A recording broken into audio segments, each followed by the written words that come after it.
ఓం నమో వెంకటేశాయ. తిరుపతిలో కలియుగ వెంకటేశ్వర దైవం ఏడుకొండల వెంకటేశ్వర స్వామి వెలసి ఉన్న స్థలం నిలయం. ఈ నిలయంలో అన్ని మంచి జరగాలని భగవంతుడే నిర్ణయాలు తీసుకుంటున్నాడు. మా ఎన్డీఏ కూటమి నాయకులంతా ప్రయత్నాలు చేస్తున్నాం, కష్టపడ్డాం. మంచి నాయకుల్ని పదవులేకి తీసుకురావాలని గౌరవ ముఖ్యమంత్రి వర్యులు నారా చంద్రబాబు నాయుడు గారు మన జిల్లా వాసి, మన ముద్దుబిడ్డ. అదేవిధంగా గౌరవనీయులు ఉప ముఖ్యమంత్రి వర్యులు కొండెదల పవన్ కళ్యాణ్ గారు, యువ నాయకుడు లోకేష్ బాబు గారు, వీళ్ళ సారథ్యంలో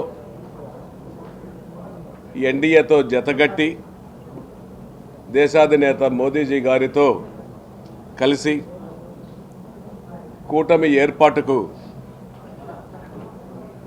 జనసేన అధ్యక్షులు పవన్ కళ్యాణ్ గారు అహర్నిశలు కృషి చేసి ఒక సుదీర్ఘ అనుభవశాలి అయిన గౌరవనీయులు ముఖ్యమంత్రి గారిని ముఖ్యమంత్రిగా చేయడం, ముఖ్యమంత్రిగా చేసినప్పటి నుంచి కూడా ఒక పక్క సంక్షేమం, ఇంకొక పక్క అభివృద్ధి, ఇంకొక పక్క అన్ని రకాలైన సంక్షేమాలు ఎటువంటిది కుంటుపడకుండా ఆంధ్ర రాష్ట్రాన్ని దేశంలోనే అత్యున్నత స్థానం 10 సంవత్సరాల కాలంలో తీసుకురావాలని ముఖ్యమంత్రి గారి అనుభవంతో పవన్ కళ్యాణ్ గారు కూడా జతకట్టడం జరిగింది. మా నాయకుడు కూడా క్లియర్గా చెప్పడం జరిగింది. పవన్ కళ్యాణ్ గారు అనుభవశాలి ముఖ్యమంత్రి, ఆయన నాయకత్వంలోనే ఆంధ్ర రాష్ట్రం అభివృద్ధి చెందడానికి అవకాశాలు ఎక్కువగా ఉన్నాయని దిశ నిర్దేశాలు కూడా ఇవ్వడం జరిగింది. ఆ ఒక్క ప్రక్రియలోనే ఈరోజు అమరావతి, పోలవరం, విశాఖ ఉక్కు, విశాఖలో ఐటీ పార్కులు, ఒక పక్క ఇండస్ట్రియల్ కర్మాగారాలు, ఇవన్నిటిని కూడా ఎయిర్పోర్ట్లు, అభివృద్ధి ధ్యేయంగా ఐటీ పార్కులు, 5 సంవత్సరాలలో 25 లక్షల ఉద్యోగాలు కల్పనే ముఖ్య ఉద్దేశంతోనే ముఖ్యమంత్రి అయిన 6 నెలలు 7 నెలల కాలంలోనే అడుగులు వేయడం జరిగింది. రాష్ట్ర వ్యాప్తంగా దేశంలో ఏ రాష్ట్రంలో లేనింత మెజారిటీ 175 నియోజకవర్గాలకు గాను 164 మంది ఎమ్మెల్యేలు ఎన్డీఏ కూటమిలో గెలిపించడం ఇది ఒక చారిత్రాత్మక విషయం. గత 5 సంవత్సరాల కాలంలో అందరికీ తెలుసు, ఆంధ్ర రాష్ట్రంలో ఉన్న అందరికీ ఒక్క అభివృద్ధి జరగలేదు. ఆంధ్ర రాష్ట్రానికి అడ్రస్ లేకుండా చేయడం, అదేవిధంగా రాష్ట్రానికి నదీ జలాలు ఉన్న 5 సంవత్సరాలు 2019-24లో ముఖ్యమంత్రి నారా చంద్రబాబు నాయుడు గారు పోలవరానికి అన్ని విధాలుగా సహకరించిన ఒక రూపుదిద్దిన పోలవరాన్ని సర్వనాశనం చేసి ఏ ఒక్క అభివృద్ధిని కూడా రాష్ట్రాన్ని ముందుకు తీసుకోలేదు. రోడ్లైతే 5 సంవత్సరాల్లో గుంతలు పడి ఎంతోమంది యాక్సిడెంట్లు అయ్యి చనిపోవడం జరిగింది. ఆ రోడ్లంతా ఈ 6 నెలల కాలంలోనే గుంతలంతా పూడ్చి పాడైన రోడ్లంతా కూడా అద్దంలాగా వేసి ఈరోజు నిన్న పేపర్లలో కూడా మనం చూడడం కూడా జరిగింది. గత ప్రభుత్వంలో రోడ్లు, ఈ ప్రభుత్వంలో అభివృద్ధి చెందిన తర్వాత ఆ రోడ్లు ఒక అద్దంలా మెరిచేలాగా తయారు చేసిన అనుభవశాలి ఒక ముఖ్యమంత్రి గారు. అంతేకాకుండా గాంధీజీ కలలు కన్న గ్రామ స్వరాజ్యాన్ని ఉప ముఖ్యమంత్రి వర్యులు ఏకకాలంలోనే 13,324 గ్రామ సభలు నిర్వహించి 4,500 కోట్లు అభివృద్ధికి, గ్రామాల రోడ్లు, కాలువలు అభివృద్ధికి మంజూరు చేసి జనవరి లోపల పూర్తి చేసి దిశ తిరగరాయడం, గోకుల షెడ్లు కూడా వేలాది గోకుల షెడ్లు కూడా నిర్మించడం, అదేవిధంగా ఫారెస్ట్లు ఆక్రమించుకున్న చిత్తూరు జిల్లా, రాయలసీమ అన్ని చోట్లలో కూడా ప్రక్షాళన చేయడం, ముఖ్యంగా తిరుమల తిరుపతి నుంచి ముఖ్యమంత్రి గారు ప్రక్షాళన చేస్తానన్నారు.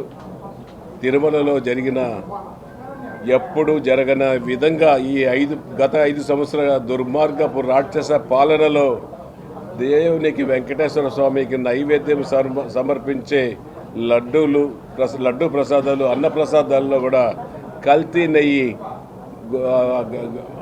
మన పంది కొవ్వు నెయ్యి, ఇతరత్ర కలుషితమైన పదార్థాలంతా కూడా కలిపి దేవునికి అకలుషితం చేసిన మూర్ఖులు గత ప్రభుత్వంలో ముఖ్యమంత్రి జగన్మోహన్ రెడ్డి గారు. ఇక్కడ తిరుమల తిరుపతి వాస్తవ్యులు స్థానిక శాసనసభ్యులు మన చైర్మన్గా కూడా తిరుమల తిరుపతి చైర్మన్గా కూడా ఉండడం జరిగింది. ఆయన హయాంలో 319 రూపాయలకు టెండర్లు కోట్ చేసి అధికారులు రాజకీయ నాయకులు కుమ్మక్కై కలుషిత నెయ్యిని చేశారు. అది ప్రూవ్ అయింది, వాస్తవమైంది. దానిపైన నిర్దిష్టమైన విచారణ జరుగుతూ ఉంది. త్వరలోనే ఎవరైతే తప్పులు చేశారో వాళ్ళందరినీ కూడా జైలుకు పోయే పరిస్థితి వస్తుంది. ఆ బాటలోనే అభివృద్ధి ఇప్పుడు మన ముఖ్యమంత్రి చేయడం జరుగుతోంది. తిరుమలలో నివాసితులకు ఉచిత దర్శనం గత ప్రభుత్వంలో ప్రతి నెల ప్రతి మంగళవారం 5,000 6,000 మందికి ఇవ్వడం జరిగింది, చూస్తూ ఉన్నారు. అవన్నిటిని కూడా ఉచిత దర్శనం 19 నుంచి 24 వరకు వాళ్ళ ప్రభుత్వం వచ్చిన వెంటనే మొత్తం తీసేయడం, టిక్కెట్లు అమ్ముకోవడం, కోట్లాది రూపాయలు దోచుకోవడం జరిగిన విషయమే.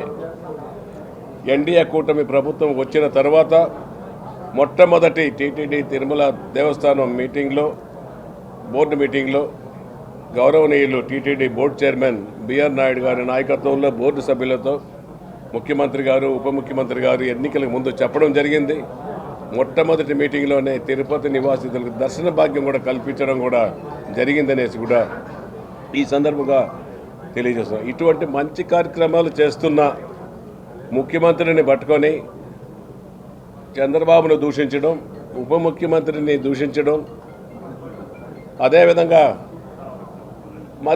జిల్లా మంత్రిని కూడా దూషించడం, ఎమ్మెల్యేని దూషించడం, ఇవన్నీ ఆయన నోటికి తాళాలు లేవు. ఆయన నోటిలో వచ్చేదన్నీ అబద్ధాలు.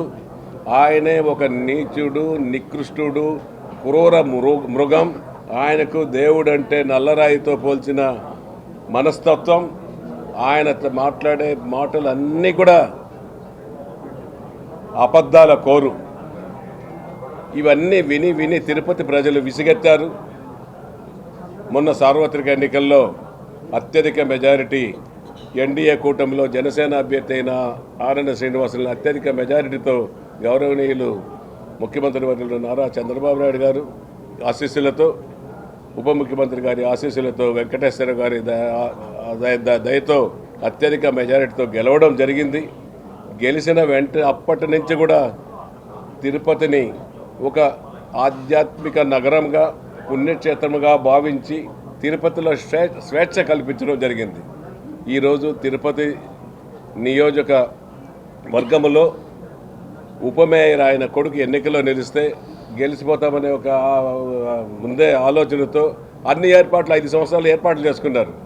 ఒక ఎన్జిఓ సొసైటీ కాలనీలో ఎన్జిఓ స్థలాన్ని కూడా కింద హోటల్ నిర్మించి హోటల్కు అద్దెకిచ్చి పైన ఆఫీసుకు కూడా నిర్మించుకోవడం జరిగింది. ఇటువంటి అన్ని చోట్ల తిరుపతిలో వారికి కావాల్సిన చోట్ల గవర్నమెంట్ స్థలాలు అన్నీ కబ్జాలు చేసుకోవడం జరిగింది. ఖచ్చితంగా కూడా అవన్నింటినీ కూడా వారి అనుచరులు ఎవరైతే ఉన్నారో వాళ్ళందరి కూడా కబ్జాల నుంచి కూడా బయట తీసే రోజులు వస్తున్నాయి. ఖచ్చితంగా చేస్తాం. ముఖ్యంగా ఆయన కొడుకులు అభినయ్ రెడ్డి కూడా చిత్తుగా కూడా మొన్న ఓడిపోవడం జరిగింది. ఈరోజు ఉప మేయర్ కార్పొరేషన్లో ఎన్నిక జరగడం జరిగింది. నిన్న జరగాల్సిన ఎన్నిక ఈ రోజుకు వాయిదా పడింది. దానికి కూడా మా పైన అబండాలు వేస్తున్నాడు. మమ్మల్ని మేము కిడ్నాప్ చేస్తామంట. మేము తిరుపతిలో ఏ రోజైనా ఎన్డీఏ కూటమి తెలుగుదేశం పార్టీ కానీ ఇంకొక పార్టీ కానీ మన కూటమి పార్టీ కానీ ఎప్పుడైనా ఎవరినైనా కబ్జాలు చేసి దౌర్జన్యాలు చేసి గుండాగిరి చేసి దౌర్జన్యంగా ఇండ్లు కట్టుకునేది ఏదైనా ఒక్కటి చూపించండి. 20-30 సంవత్సరాలలో కరుణాకర్ రెడ్డి గారు నేను చెప్తా, ఒకటి చూపించండి. మీరు మైక్లో ప్రెస్ మీట్లలో మీరు మాట్లాడతారు, ఒకటి చూపించండి. మేము సమాధానం చెప్పడానికి రెడీగా ఉంది. ఎన్డీఏ కూటమి నాయకులు పలానే నాయకుడు ఒకటి కబ్జా చేశాడనేసి చూపించండి. ఏదైనా కష్టార్జితంతోనే కూటమి నాయకులు చేసుకుంటారే తప్ప నీ మరి దౌర్జన్యాలకు గూండాయిజీకి పోడు. అటువంటిది ఈరోజు డిప్యూటీ మేయర్ ఎన్నికలు, నిన్న జరగాల్సిన ఎన్నికల్లో మేము కిడ్నాప్ చేశాము, మేము ఎన్నికలు పోస్ట్పోన్ చేసుకున్నాము, మాకు కోరం లేకుండా వచ్చేసామని అబండాలు వేశాడు. నిన్ననే మాకు కోరం ఉంది, నిన్ననే మేము గెలిచేవాళ్ళం. వాళ్ళ కోరం లేదు కాబట్టి వాళ్ళు రాలేదు. వాళ్ళు వస్తే వాళ్ళు ఓడిపోతారనే ఒక దురుద్దేశంతో మా పైన నిందలు నిరాదరణలు, మా మంత్రి గారి పైన నిందలు నిరాదన చేశారు. ఆఖరికి మా తనయుడు మదన్ పైన కూడా డోర్లు రాత్రంతా ఎక్కడ డోర్లు తట్టాడో, ఎవరి తలుపులు తీశాడో, చిన్నపిల్లకాయల తలుపులు తీశాడో మాకైతే తెలియదు. ఆ తలుపులు తీశాడు అనేసి కూడా అతని పైన కూడా నిందలు కూడా మోపాడు. నేను ఒకటే చెప్తున్నా కరుణాకర్ రెడ్డి గారికి, మీ సంస్కృతి మాకు లేదు, విచారించుకోండి. ఈరోజు నీ దగ్గర 49 మంది కార్పొరేటర్లు నీ దౌర్జన్యాలతో గెలుచుకున్నారు. నీతి నిజాయితీగా గెలవలేదు వాళ్ళు ఎవరు. నువ్వు గెలిపించుకున్నావు, సరే ఓకే గెలిపించుకున్నావు. 3.5 సంవత్సరం మేయర్గా కూడా ఒక అధికారం ఇవ్వలేదు, ఒక మైక్ ఇచ్చి మాట్లాడలేదు, ఆమెకు సీట్ ఇవ్వలేదు, ఆమె కూర్చునే ఒక మేయర్ గౌరవం ఇవ్వలేదు, కార్పొరేటర్లకు మైక్ ఇచ్చి మాట్లాడే స్వేచ్ఛ చేయలేదు. వాళ్ళు చెప్పిన పని ఒక్కటి కూడా మున్సిపల్ కార్పొరేషన్లో పని జరగలేదు. 49 మంది విసిగి వేచారారు. ఈరోజు మాకు 26 మంది సపోర్టుతో మా తెలుగుదేశం పార్టీ నాయకుడు ఒకడు గెలిచాడు. ఇది అర్థం చేసుకోవాలి కరుణాకర్ రెడ్డి, బాగా అర్థం చేసుకోవాలా. దిమ్మ తిరిగి మైండ్ బ్లాక్ అవ్వాలి. అయింది ఈ రోజుతో, దిమ్మ తిరిగి మైండ్ బ్లాక్ అయింది. ఇంక మీదట ప్రెస్ మీట్లలో కూడా అబండాలు మాట్లాడు, అబద్ధాలు చెప్పడు. నిజంగా ఆయనకు ఒంటిలో రక్తం రక్తం ఉంటే నిజాలు మాట్లాడమని మేము ఆయనకు చేతులెత్తి నమస్కరిస్తున్నాం. దేవుడి పైన భక్తి ఉంటే చేతులెత్తి దండ పెట్టమని నమస్కరిస్తున్నాం. అబద్ధాలు మాట్లాడదని చెప్తున్నాం. వినేవాళ్ళు ఎవరు లేరు తిరుపతి ప్రజలు, అది ఆయనకు తెలుసు. రాజకీయ సన్యాసం తిరుపతి ప్రజలు ఇచ్చేశారు. వాళ్ళు కరుణాకర్ రెడ్డికి ఇచ్చారు. కరుణాకర్ రెడ్డి కొడుకు, ఆయన శాపంతో కరుణాకర్ రెడ్డి కొడుకు కూడా మొట్టమొదటిగా ఎమ్మెల్యే గెలిస్తే ఆయనకు కూడా అంత అత్యధిక తక్కువ ఓట్లతో గెలుపొందడం జరిగింది. ఇంకా రాజకీయ వాళ్ళ కుటుంబానికి లేదు, ఆఖరికి ఇంకా భవిష్యత్తు లేదు వాళ్లకు. ఖచ్చితంగా రాబోయే ఇంకా మిగతా ఏ ఎన్నికలు వచ్చినా కూడా తిరుపతిలో ఈరోజు మేమంతా చెప్తున్నాం, ఎన్డీఏ కూటమి నాయకులు బలంగా ఉన్నాం. మా నాయకులు రాష్ట్రంలో గౌరవ ముఖ్యమంత్రి గారు, గౌరవ ఉప ముఖ్యమంత్రి గారు, గౌరవ లోకేష్ గారు, నారా లోకేష్ బాబు గారు, వీళ్ళందరూ కూడా పటిష్టంగా పార్టీని నడపగలిగే శక్తి, అనుభవం కలిగిన, చరిష్మా కలిగిన నాయకులు.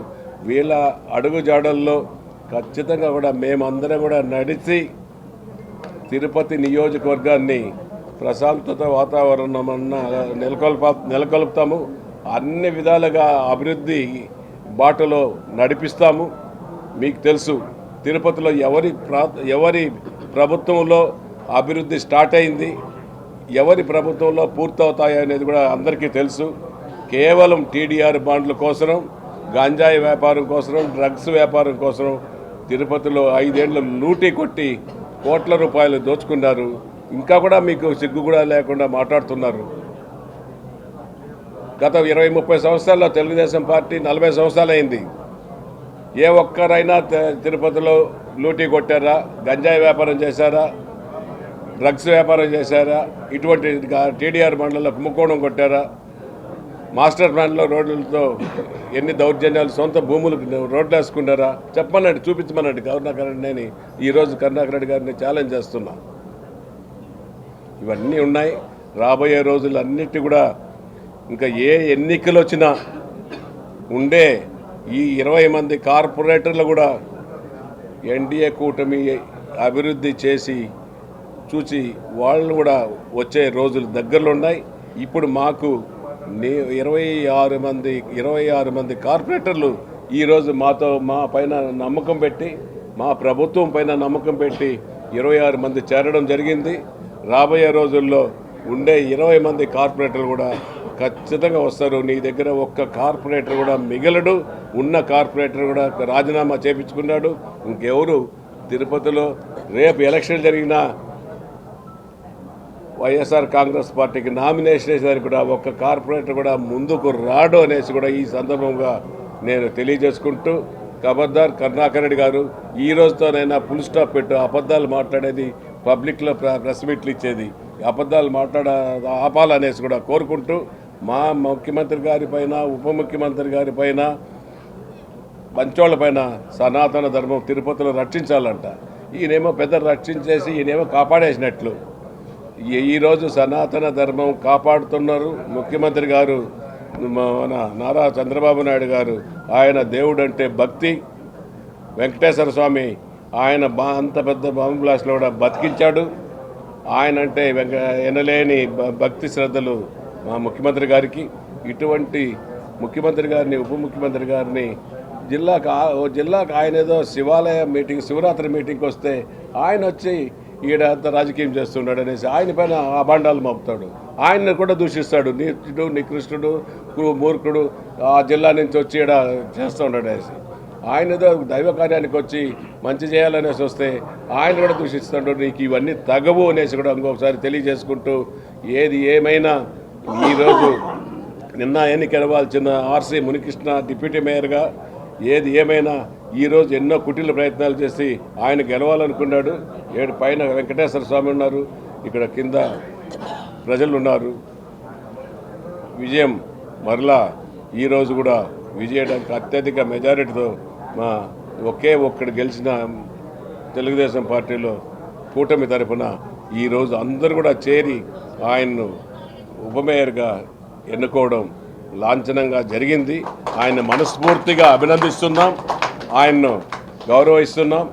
ఆయన నేతృత్వంలో ఇప్పటికే ఉన్న మన ముద్రనారాయణ సోదరులు, ఆయన డిప్యూటీ మేయర్, ఆయన మంచి అనుభవం కలిగిన ఆర్సీ మునికృష్ణ గారు, ఇద్దరు డిప్యూటీ మేయర్ల సహాయ సహకారాలతో తిరుపతి అభివృద్ధికి ముఖ్యమంత్రి గారి కూడా మేమంతా కూడా అడిగి మీ అభివృద్ధికి నిధులు కూడా తీసుకొని వచ్చి 50 డివిజన్లు అభివృద్ధి చేయడానికి మేము ఒకటే కార్పొరేటర్లు అందరూ కూడా సహకరించారు. కార్పొరేటర్లకు తగిన గౌరవం కల్పించి కార్పొరేటర్లు మా పైన నమ్మకం పెట్టారు. ప్రతి కార్పొరేటర్కి వాళ్ళకి చేతులెత్తి నమస్కరిస్తున్నా. వారందరికీ ప్లీజ్ కరుణాకర్ రెడ్డిని తరిమే విజయమే నా విజయం. ఈరోజు నాతో కూడా నేను ఆ రోజు 49 ఎన్నికలు జరిగితే నేను ఒకడే తెలుగుదేశం పార్టీ తరఫున ఎన్నికయ్యా. వీళ్ళతో పాటు మీ సమక్షంలో ఎన్నో అక్రమాలకి నేను అక్కడ ఉన్నా. నాకు ఈరోజు కరుణాకర్ రెడ్డి గారు చేసిన అరాచకాలని తట్టుకోలేక అక్కడ ఎన్నికున్న 26 మంది కార్పొరేటర్లు, నన్ను డిప్యూటీ మేయర్కి ఎన్నుకున్న కార్పొరేటర్లు అందరూ కూడా పేరున 26 మంది ఎన్నుకున్న ప్రతి ఒక్కరికి కూడా పేరున ధన్యవాదాలు తెలుపుకుంటున్నా. అలాగే నా విజయం కోసం మా ఇన్ఛార్జి మంత్రి అనగాని సత్యప్రసాద్ గారు కావచ్చు, అలాగే ఆర్ఎన్ శ్రీనివాసులు ఎమ్మెల్యే గారు కావచ్చు, అలాగే మా కూటమి నాయకులు, అలాగే పార్లమెంట్ అధ్యక్షుడు ఇన్ఛార్జి సుగుణమ్మ, మా కార్పొరేటర్లు, ఇతర కూటమి నాయకులందరూ కూడా నాకు సహకరించి రాత్రి మొగుళ్ళు కష్టపడ్డారు. వాళ్ళకి నరసింహ యాదవ్ అందరూ కూడా కష్టపడ్డారు. వాళ్ళకందరూ కూడా అందరికీ కూడా పేరున ధన్యవాదాలు. ప్రతి కార్యకర్తకి ధన్యవాదాలు తెలుపుకుంటూ వాళ్ళకి రుణం తీర్చుకుంటా తెలుగుదేశం పార్టీ, నారా చంద్రబాబు నాయుడు గారు, పవన్ కళ్యాణ్ గారు, అలాగే నరేంద్ర మోడీ గారు అందరికి కూడా మేమందరం కూటమిలో ఈరోజు నాకు మద్దతు ఇచ్చిన 25 మందితో నేను కలిసే ఈ తిరుపతిని అభివృద్ధి చేస్తా. మేమందరం కూడా అభివృద్ధి కోసమే నాకు మద్దతు ఇచ్చారు. తిరుపతి అభివృద్ధి చేయాలి. ఇన్నేళ్ళు మా అభివృద్ధి లే తిరుపతిలో, వీళ్ళే చూశారు అక్కడ ఏం జరిగిందో. ఇంకా కరుణాకర్ రెడ్డి గారు, మీరు రాజకీయ సన్యాసం తీసుకోవచ్చు. ఈ విజయమే మీకు లాస్ట్.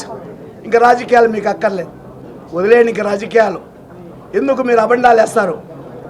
నిన్న జరగాల్సిన ఎన్నిక మీరే కిడ్నాప్ చేసేసి ఏందండి, ఈరోజు పోలింగు చేతులెత్తి ఎలక్షన్ జరిగితే మా లేడీ కార్పొరేటర్ ఒక ఆమె పోలింగ్ జరిగేటప్పటి నుంచి వాళ్ళు తిట్టడం మొదలుపెట్టారు. పాప ఆమె పడిపోయింది కింద. ఎందుకండి మీ అరాచకం? పోలింగ్లోనే మీరు అరాచకం చూపిస్తూ ఉంటే మరి మా నాయకుడు చంద్రబాబు మీద తిత్తావు, పవన్ కళ్యాణ్ తిత్తావు, ఇన్ఛార్జి మంత్రిని తిత్తావు, ఎమ్మెల్యే గారిని తిత్తావు, కూటమి నాయకులను తిత్తావు.